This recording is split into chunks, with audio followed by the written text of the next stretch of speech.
I'm a Visual Studio ALM MVP with Microsoft, and also a Scrum trainer. So being able to focus on both the tools and process is very powerful.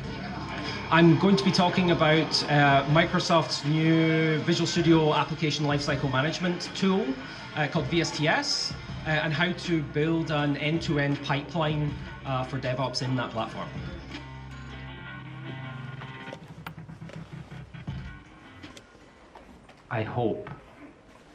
I think is going to be the plan. Hello, oh, did I? Yes, cool. So, how many people here use VSTS just now? One. TFS? Few more. Heard of it?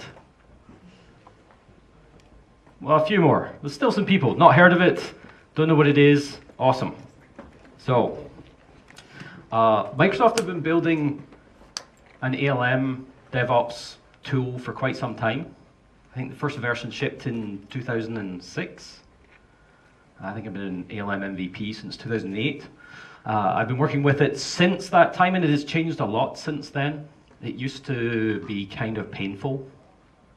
It used to be the same as, have you ever used HP ALM? It's kind of painful. It's kind of bad, kind of difficult. One of the things that Microsoft have been doing recently is moving towards helping you understand your code more. Helping you understand how to get from code all the way through to production, because they've got that problem too. Microsoft has changed a lot in the last 3 years. If you've not been following what Microsoft are doing in the last 3 years, they've moved from basically waterfall all the way through to agility. Took them about 2 years to do the transformation. They're still not awesome at it. I'm not going to say that they're the most agile company in the world. They're certainly not. They're a big company. It takes a long time to make changes. But many teams are already there. The VSTS team themselves, the Visual Studio team. Anybody on Visual Studio 2017? A couple of people. Visual Studio 2017, they're going to increase the update schedule.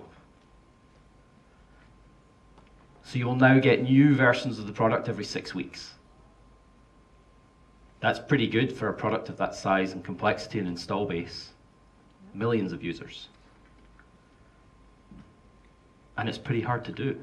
So they're building a lot of engineering tools to help with that. And VSTS, this was their focus last year. So this is the pieces that are in the product right now.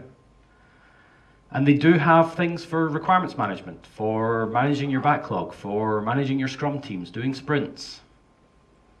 So your sprint backlog, your product backlog, ordering your backlog. There's help for all of those things. We're not worried too much about that with DevOps world. But we need to get feedback in DevOps, which means we need to get our software in front of our users. And in order to do that, we need to do releases, and hopefully continuously. How often do you guys release? Who here releases less than monthly? Less than every 30 days? Well, one says less, so everybody else is releasing at least every 30 days. That's pretty good. It takes a lot of engineering to get that to work, depending on how complex your problem is.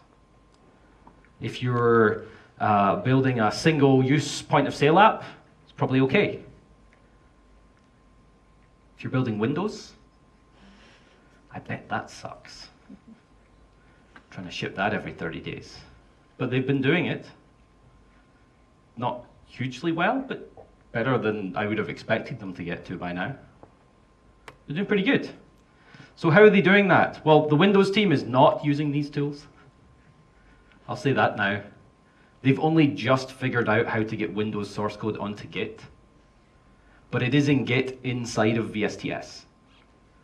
So Visual Studio Team Services supports 2 source control platforms, the traditional server-based source control called TFVC, Team Foundation Version Control, and Git. Git was added, what, 2.5, 3 years ago? 2 years ago, and they're doing pretty well with it. But everybody in Microsoft have been told that you're moving to Git. So the Windows team went, we want to go. How big's your repo? That's about 350 gig.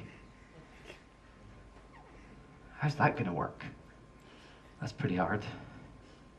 They've managed it. They've figured out how to deal with that. If you've been following any of the blog posts, they've built a file system driver that allows you to fake Git into thinking you've cloned the entire repo when you've only cloned the files that you work on.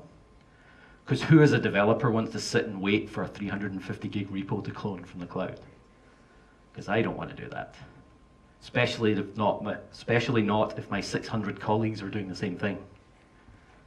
It's going to kill the system. But many of the teams at Microsoft are using VSTS to do both build and release. And that's the piece that I want to show you, kind of walk through some of the features today, show you how to get that set up in the system. And I'll tell you about some pretty cool features that I like along the way. How many people here are in developing Microsoft-based platform products? Okay, Java, Node, web-based, okay. I didn't see anybody put their hands up for Java. Usually Visual Studio on the sign scares people off. But they do have full support for Java as well. I work with many Java teams that use VSTS.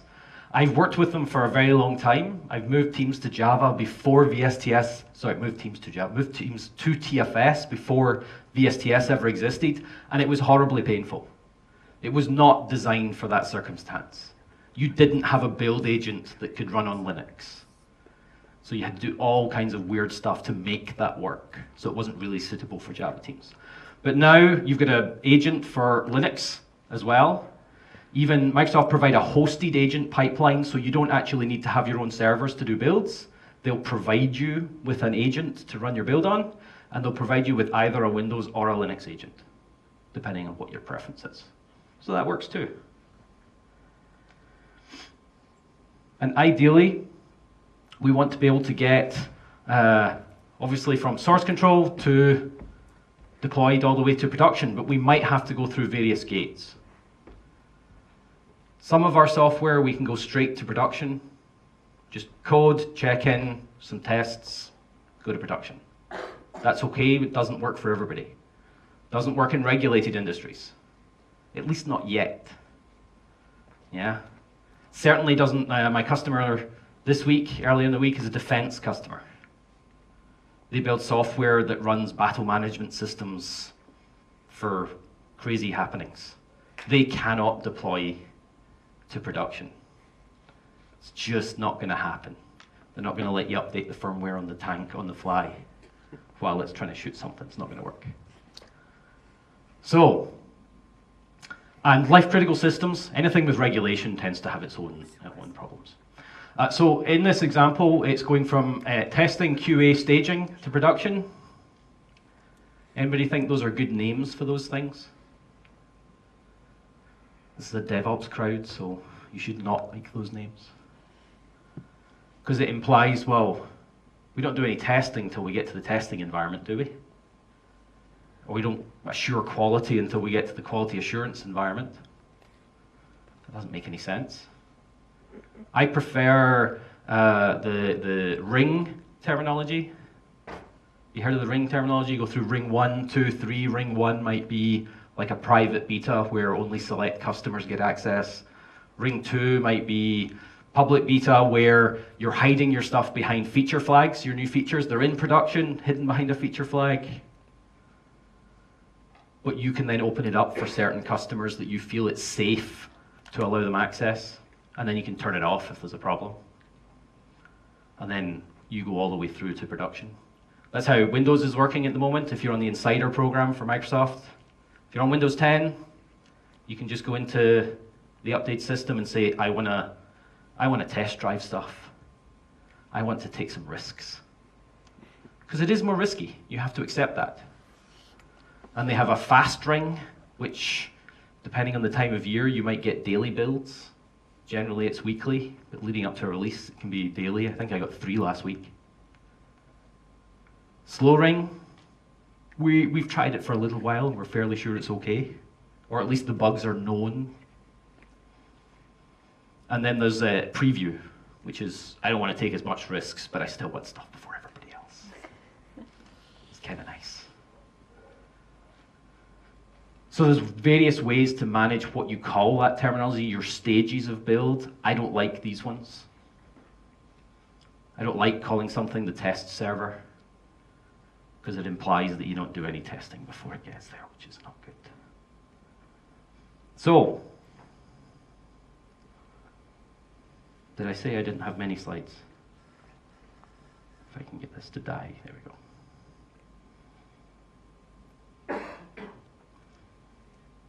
Okay.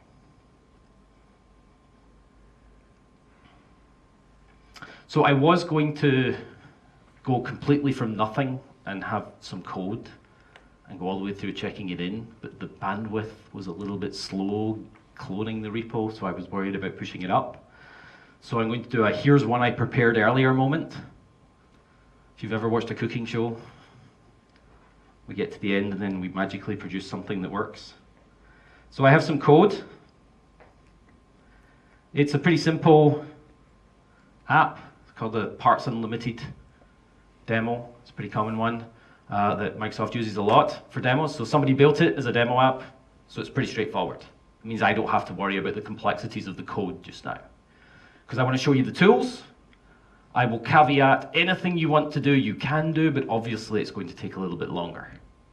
If you've got some custom thing that you do, I have a customer that they do guarding. They call it a guarding process for their code, where they inject and replace whole bunches of code with crazy stuff that's encrypted so people can't steal their IP rights. We're not going to do any of that because that's too hard. And then even trying to get the bloody thing working afterwards is a nightmare. So I have this pretty straightforward code. It's just a web app. I think I have it in Visual Studio. I built it. It was all successful. That's your first step. You wouldn't believe the number of people I go on site and you can't even build the product locally in Visual Studio. If you can't do that, start there. Hopefully nobody's in that circumstance. Good. Good. So I can build this app. And I have it checked in, and I want to create a build. That's the first thing I want to do. In fact, I generally create a build almost before I've written any code. It's like a chicken and the egg. I create a solution, I create the projects, I leave them empty with no classes in them, brand new project, and then I set up an automated build. And it should be super easy. It should be a super easy build. It's just building nothing. I've already got stuff in here. So,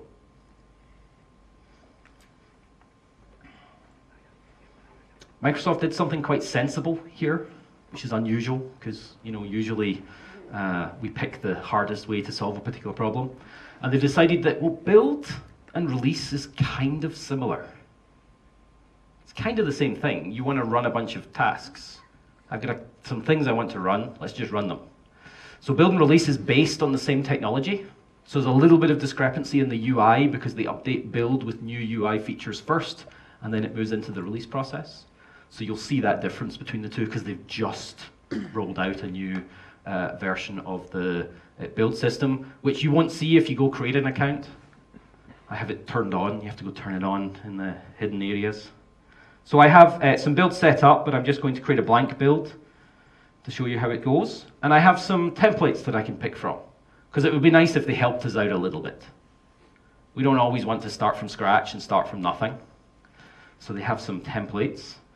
And my code is in Visual Studio, so I'm certainly not going to pick a Jenkins build. I'm not going to pick Nant or Android or Xamarin, but all of those things are available. Some of them you'll see preview tags. Just like us working with our customers, they're trying to get features in front of customers for feedback as quickly as possible. So if you're doing Node.js with gulp builds, you should try it out. If it sucks, tell them, and they'll fix it. They deploy to production every 3 weeks on here. You're pretty sure they're going to fix the problems that you submit, because the teams that own them they're pretty open to feedback these days. It's not like the old days where You give them feedback and they say, thank you for the feedback, I've added it to the backlog. I forget. And, well, they don't forget. They know for sure they're not doing that. So, well, when you're on a 2-year life cycle, it's a 4-year plan. Yeah, now you're on a 3-week life cycle, at worst it's a 6-week plan. So, you have to figure that out. So I'm just going to pick from my template and apply it. You can create your own templates. If you set up what you want on the left-hand side, you can just say create template. So if you have a microservices template that you use for your 300 microservices, you can do that. But I would advise, if you've got 300 microservices, there's a full API, so you can just clone it out, update the template, and update all of your builds as well, which is pretty good. So I have this list. This is going to build the product that I've got. Super easy. It's going to compile it, and it's going to produce output. It's going to do a couple of things by default. So first off, there's the obligatory NuGet restore, because we're all using NuGet these days, hopefully, for our dependencies. So we need to do that. Then we're going to compile, and then we want to run any tests that are in there. There's the little flag on there because I think, yes.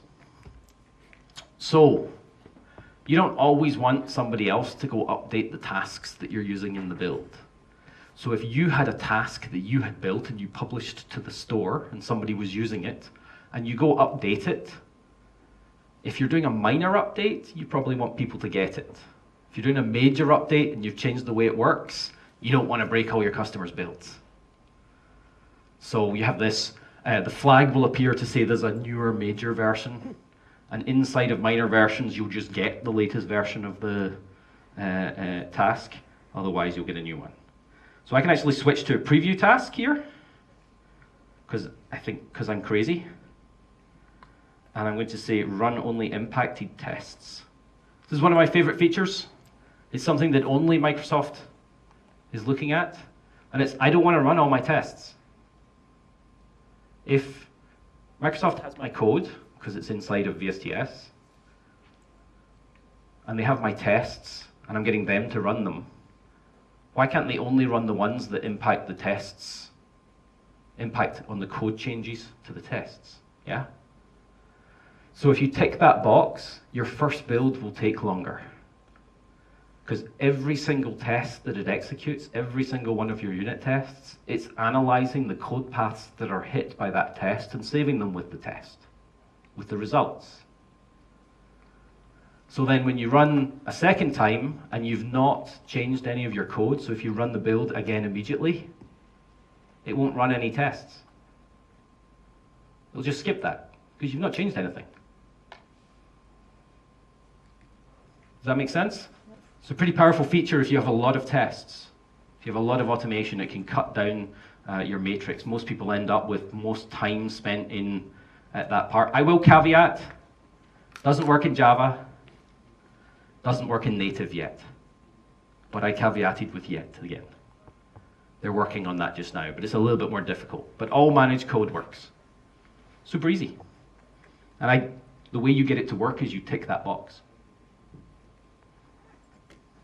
So it's easy to configure as well. Well, you probably need to be on 2017 too. So I just made a quick change. I then publish my symbols. Everybody know what their symbols are for?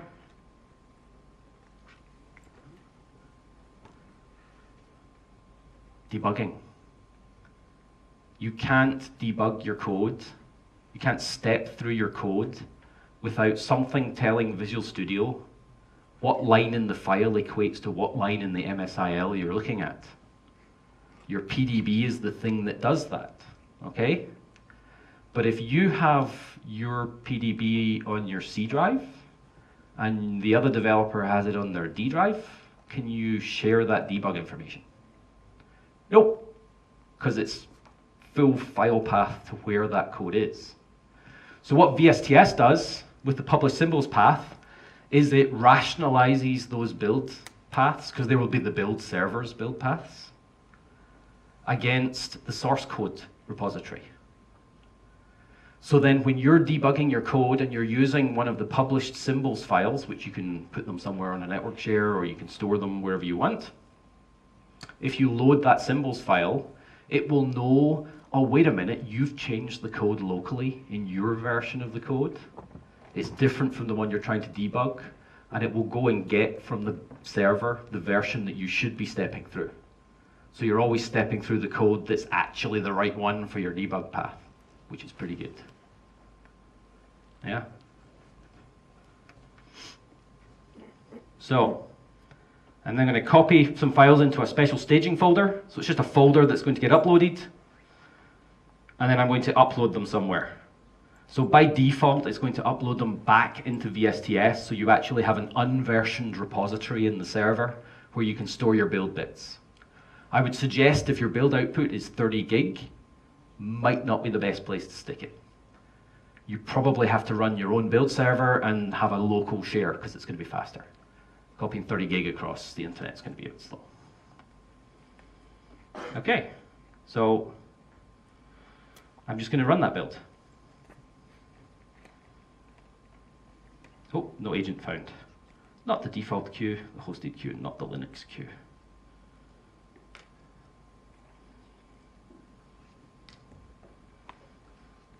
So it's going to run. I'm hoping it's going to be successful. I'm pretty sure it is. I have a pre-prepared one that does work if it doesn't. I messed with the settings a little bit. I used the preview version of the Visual Studio build. But this is going to go in a queue. I don't have any agents set up. So Microsoft have a pool of servers. They are going to grab one of those servers out of the pool. They're going to attach it to my environment. They're going to run my build on that. So it's got an agent running the build. Once my build is complete, they're going to delete that server. Or they do whatever scrubbing makes sense to put it back in the pool.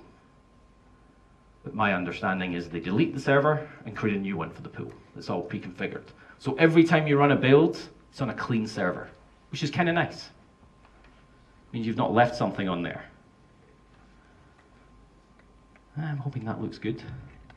There's green. Green's always good. You get to watch the logs as they go, like most of the build servers. Oh, test failed. So, at the end of my build, I can look at the logs, and I can go over to tests, and it didn't do the test. Why did the test fail? Tell you what, we don't have time just now. I can debug that later.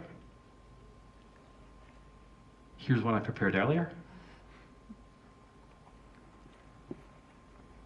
which I'm pretty sure, if I remember rightly, has the tests disabled. That might be why it works. But I can just run the build, and it's going to finish. At the end of this build, I want to release my product. So I've got a simple build. I get some build output, and I want to ship it to production. But I want to go through some stages. So if I go over to release here, we'll leave that running. I have a release process.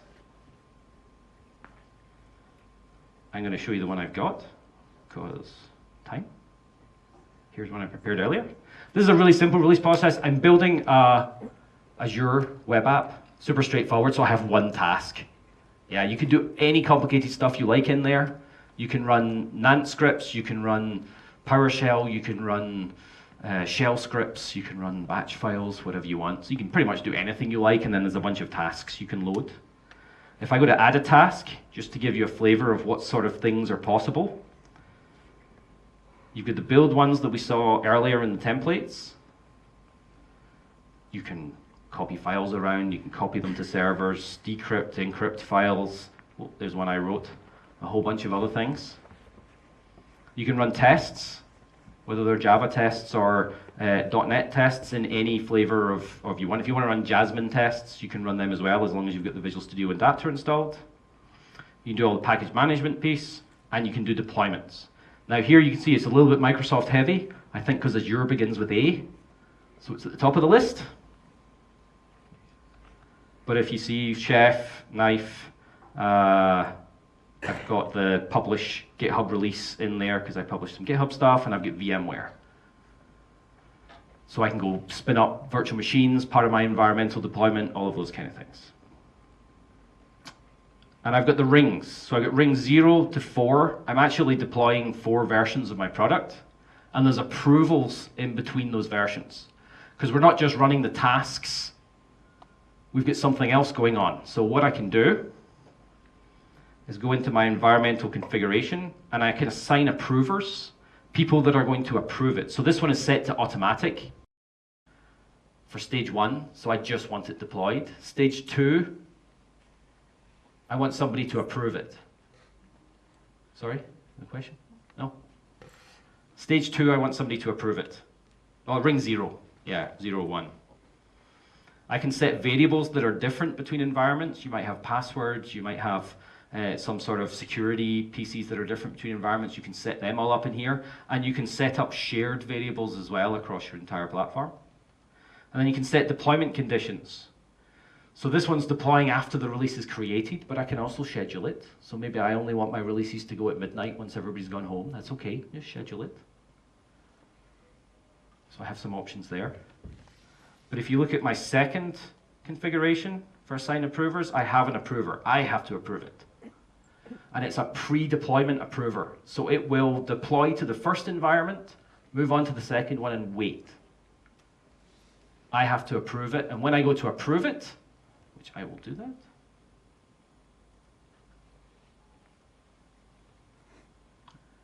well, maybe I have to wait for it to finish.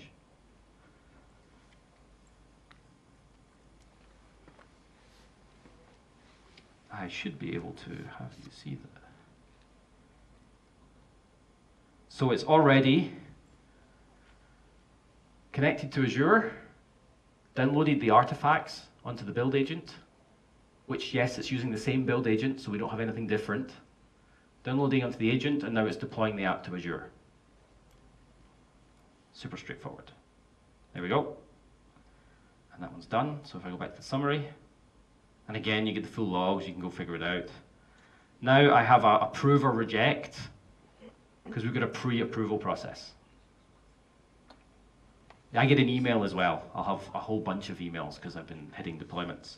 The emails work pretty well on mobile too. They've just made that change because managers want to just go, yep, I'm okay with that release, and click the link in the email. And I can put in some comments, approve it, or I can defer it. So I want it to go at midnight. I'm not going to defer it. I'm just going to click the approve button.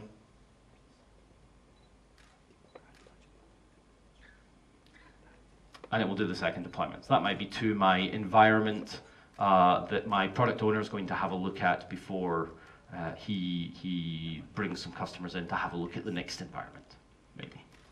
Whatever it is, it's up to you what your stages are.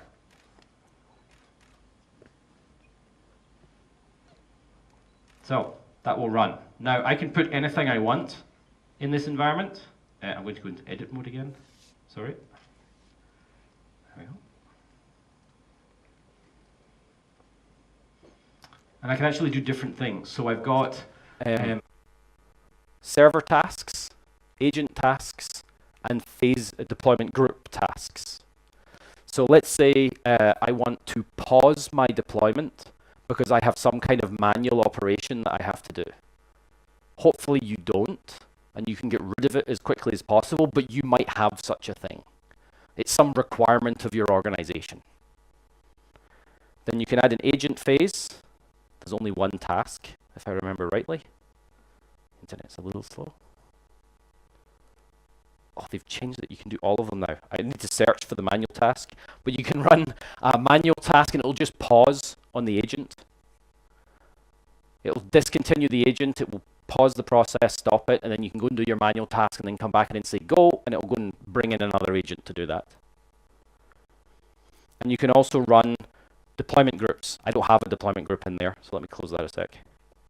If I go to deployment groups, let's say I wanted to deploy to 300 environments.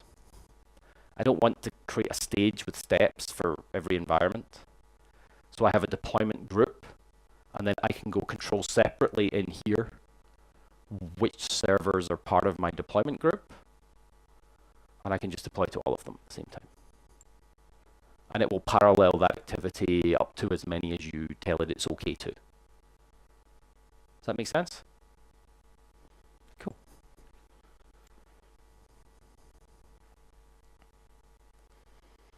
So hopefully my build is going to go all the way through. But one of the powers of having it all in one platform, so this is just orchestration. You saw the tasks. Those tasks come from wherever you want them to come from. You can write your own tasks. You can call PowerShell. You can go to the marketplace. There's a little shopping basket on the top right, a little market handbag thing. You can go in there, and loads of people have written tasks. You can publish your own tasks there. So if you want to deploy with Puppet, you can go and get the Puppet task. You want to do, well, I've got the VMware one installed. You saw I had the tasks in there. You can go and get what other people have built, and Microsoft have built a bunch as well. But Microsoft want to own the orchestration across the top, because if they own the orchestration across the top, not the how it's going to all happen, but the orchestration, they have a bunch of data at their disposal. And it's pretty useful data, because they now know if you as a developer, when you're committing code to your repo, tag the requirement that you're the reason why you're making that code change, then it's going to say in the build, well, here's an associated requirement. When you do a release, you're going to be able to go and look at what requirements were touched during that release and get a list. That's super useful, because how often do you get asked that question when you... One of my colleagues who's an ALM MVP has built a build release notes task that you can drop on your build or release, and it will go and actually change all of that data from the metadata in VSTS into a nice little document and store it with your build output. There you go. Here's your release notes to ship with your product. Works pretty well. So if I go in and open up this CI build and click the build we just did and deployed, hopefully it's been deployed to 2 locations so far.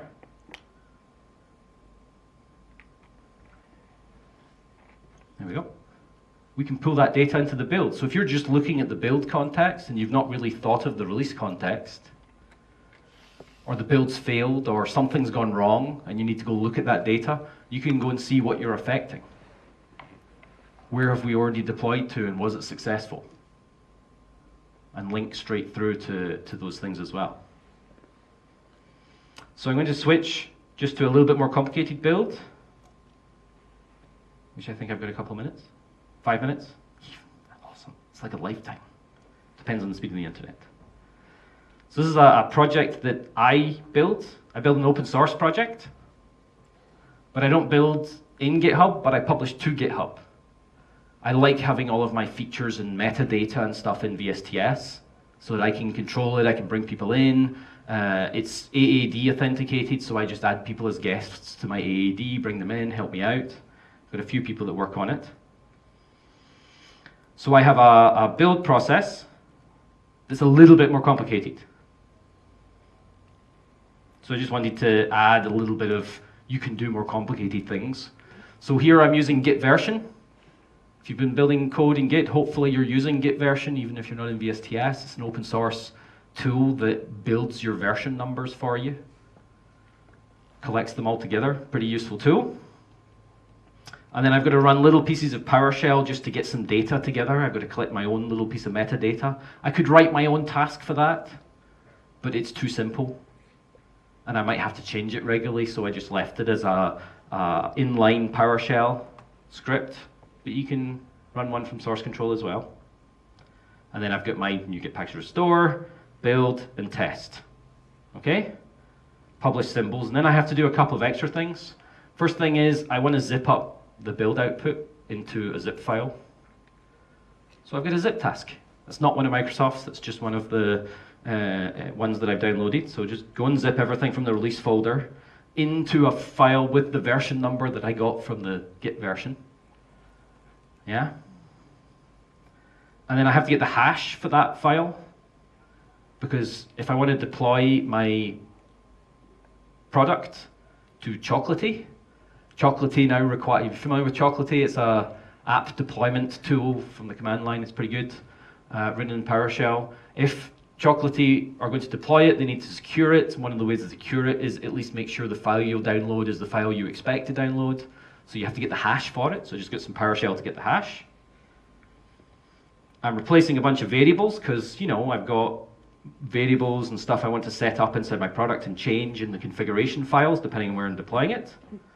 And I'm actually making an extension here for VSTS. So I'm going to package up that extension, create my chocolatey package, create a NuGet package as well, because I'm going to deploy something separately to NuGet. And then I have 2 tasks that I did build and publish to the gallery. So if you want to deploy your code to GitHub at the end of a successful release or to another Git repo, you can go and get my Git publish task, put in the data and publish it. Super straightforward. So that's a little bit more complicated. So if you want to orchestrate and have lots of things going on, you can do that as well. I wanted to show you something a little bit more complicated than the simplest one. I'm not doing any database stuff, that's harder. But if you've got MSDN subscriptions, Microsoft's done a deal with Redgate. For the Redgate deployment tools are now out of the box. So if you're doing schema version, database script version updates. So I have, you know, script 1, 2, 3, 4, 5, and as I make changes to the database, I add more scripts. Redgate has you covered. Used to be ReadyRoll. Yeah, the tool ReadyRoll was bought by Redgate. If you want to do schema-based updates and generate your database updates on the fly, Microsoft have the database management tool as well. It's a different way of doing it. So, if I don't have any time left, I'm not going to show you the release. Is there time for questions afterwards? Yeah. Oh, awesome. So, not that one, this one. I just wanted to show a different style of release as well. So in the other release, I was doing a staged release, deploying the same thing through the different stages. Here I'm using the stages to orchestrate in a completely different way. I'm doing a different thing. I'm pushing that all the outputs that I created, remember I had a zip file, I had a extension package, I had a NuGet package and a chocolatey package. I'm taking all of them and I'm publishing them to the same Git repo as a release. So it has those files attached to it, because that's the public location where they're served from. So if you install the chocolatey package, it goes and gets the files from there. So I need them published. If that is successful, I'm going to run all the other 3 in parallel. As parallel as I pay for. Yeah? So I might run 2 at once, I might run 3 at once, but it's going to run them in parallel. So I'm deploying the NuGet package to NuGet, the chocolatey package to chocolatey, and the extension to the Visual Studio Gallery. So I can just go change my code, even if it's just a documentation change. Yeah, I've got docs in there as well. So I change the documentation, and I can publish all the way through to production without actually having to do anything. I can make that change on my phone, because you can edit Markdown in VSTS in the code view. Check it in with a pull request, all from my phone, and I don't have to do anything. It ships to production. I don't have any approvals in there, so if I mess it up, it's my fault. And my users suffer. But you got to balance ease with power, yeah? You got to balance that. So, I guess, are there any questions around that? Has anybody used it yet and had problems? Yes? Are there any solutions for pipeline as code? Pipeline as code? So, not right now, no. It's something we've been asking for as well. They had to get, this is the most people who are getting started with builds and releases want it to be as easy as possible. And configuration as code is not as easy as possible. So they started with this, but all of these configurations, if you go and look at the history, you can actually diff it, and it's stored as a JSON file. So I've spoken to the product team about this, a lot of us have. They're looking at doing that, allowing you to just have a file in your code base and have it, that's your build. And then you can change it between branches and do whatever you want.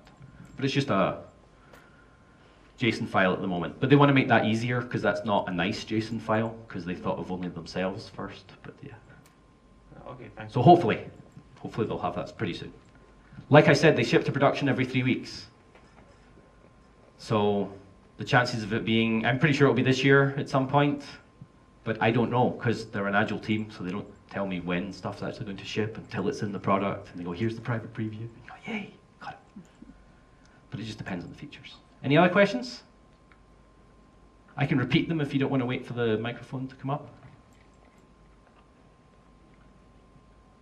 No? Cool. Thank you a lot. Then we have several minutes till the lunch break, so you have your last opportunity to ask if you want to. However, thank you for being here, and you for sure can approach the speaker with your questions afterwards. Thank you. Don't forget to evaluate the presentation after you go out from the hall.